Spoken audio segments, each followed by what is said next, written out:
आज हम एक अहम सवाल उठा रहे हैं, क्या अमेरिका की दोस्ती भारत के लिए खतरा बन सकती है?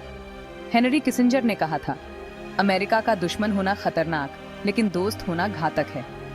जब भारत अमेरिका की दोस्ती के जश्न में डूबे होते हैं, हमें ये भी देखना चाहिए कि इसकी कीमत क्या है, खासकर हमारी आईटी इंडस्ट्री के लिए। सोचिए, एक तरफ हमारे नेता वॉशिंगटन में गले मिलते हैं, अब की बार ट्रंप सरकार,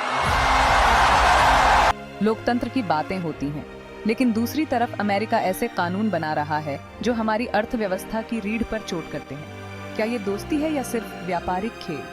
जब अमेरिका को लगे कि उसके नागरिकों की नौकरियां जा रही हैं, तो वो अपने हित में फैसले लेता है, जैसे हायर एक्ट।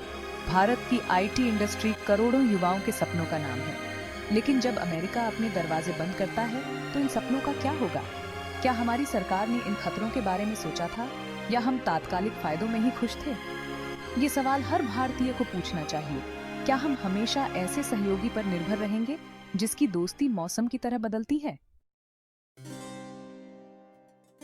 इतिहास गवाह है, अमेरिका ने हमेशा अपने हितों को सबसे ऊपर रखा है। दोस्ती के वादे अक्सर कागजों तक ही सीमित रहे हैं।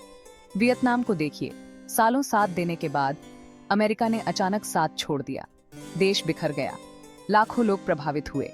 अफगानिस्तान में भी यही हुआ। 20 साल तक साथ देने के बाद अमेरिका ने अचानक वापसी कर ली और तालिबान लौट आया। पाकिस्तान भी इसका उदाहरण है। जब तक जरूरत थी, अमेरिका ने साथ दिया, फिर मुंह मोड़ लिया। ये इस्तेमाल करो और फेंको वाली नीति है। जब तक जरूरत है, आप दोस्त हैं, फिर आप कौन? भारत को इससे सबक लेना चाहिए। आज अमेरिका को चीन के खिलाफ भारत चाहिए, लेकिन क्या कल भी यही स्थिति रहेगी? जब हम अमेरिकी दोस्ती का जश्न मनाते हैं, हमें उसके इतिहास को भी याद रखना चाहिए। अब बात करते हैं हायर एक्ट की, एक ऐसा कानून जिसने भारत की आईटी इंडस्ट्री में हलचल मचा दी है। ये कानून अमेरिकी कंपनियों को भारत में आउटसोर्सिंग करने पर भारी टैक्स लगाने की बात करता है। पहले कंपनियों को आउटसोर्सिंग पर टैक्स में छूट मिलती थी, अब वो भी खत्म। यानी भारत को काम देना अब महंगा और मुश्किल हो गया है। साथ ही जो कंपनियां नौकरियां अमेरिका में लाएंगी, उन्हें इनाम मिलेगा। ये नीति भारत के आईटी सेक्टर के बिजनेस मॉडल पर सीधा हमला है। दशकों से बनी भारत की सर्विस प्रोवाइडर पहचान अब खतरे में है। ये सिर्फ कानून नहीं, बदलती दुनिया का संकेत है। हायर एक्ट का असर टीसीएस, इन्फोसिस, वाइप्रो जैसी कंपनियों पर पड़ेगा, जिनका बड़ा हिस्सा अमेरिका पर निर्भर है। भारत का IT BPM sector 250 Arab dollar का है, जिसमें 5 लाख से ज्यादा लोग काम करते हैं। अगर अमेरिकी कंपनियां काम देना कम करेंगी, तो नए प्रोजेक्ट्स रुकेंगे, नौकरियां घटेंगी। हमने खुद को सर्विस नेशन बना लिया, लेकिन प्रोडक्ट नेशन नहीं बन पाए।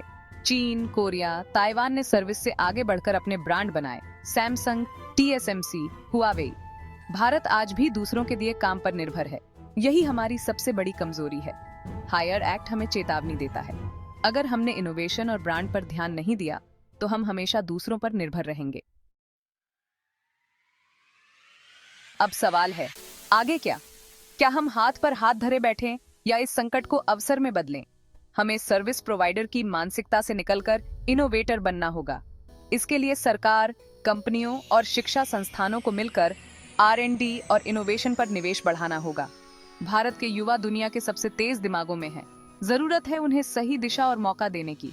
जब भारतीय गूगल और माइक्रोसॉफ्ट के सीईओ बन सकते हैं, तो भारत में ही ऐसे ब्रांड क्यों नहीं बन सकते? ये लड़ाई सिर्फ सरकार या कंपनियों की नहीं, हम सबकी है। हमें बच्चों को रटने वाली नहीं, सोचने और बनाने वाली शिक्षा देनी होगी। आत्मनिर्भर भारत का सपना तभी पूरा होगा, जब ज्ञान और नवाचार को अपनी सबसे बड़ी ताकत बनाएंगे। पढ़ेगा इंडिया, तभी आगे बढ़ेगा इंडिया। नमस्कार।